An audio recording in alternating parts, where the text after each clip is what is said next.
dẫu sao ai mà ta nên vậy ai không vậy hai chiếc số giờ ta mua ai mà là thon nhầm đấy lắm mày vậy ai nhỉ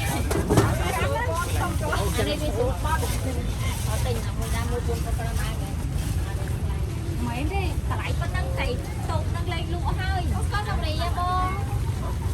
tụt có hai bạn này nha bông này hãy xem nó đâu nó có xoay chi nó có luôn nhá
nói chú đã khỏi món à đi là một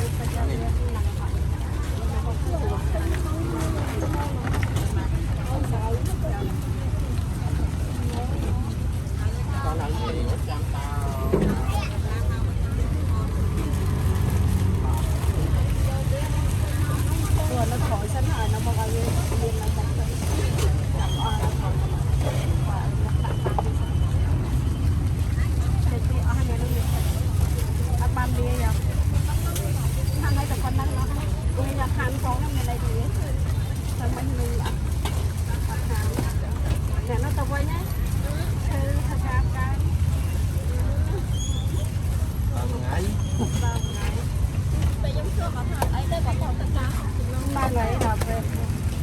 quạt mấy này quạt lá chè xịt ở quạt bagi bái hay quạt ta lá chè xịt hay quạt ấp lá chè xịt tan bất lá còn lá này bây giờ sao thấy cho là khi đấy cho nó loa tay ở loa hay tất nhiên theo này còn láng nó chè xịt đó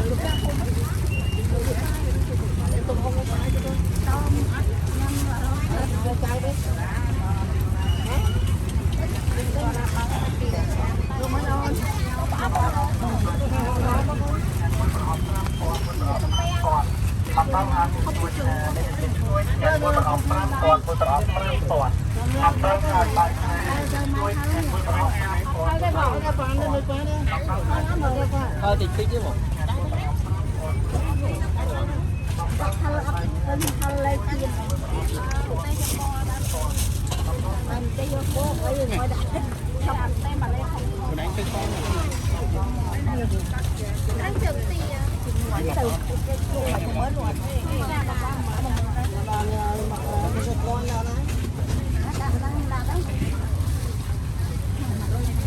nhiều lối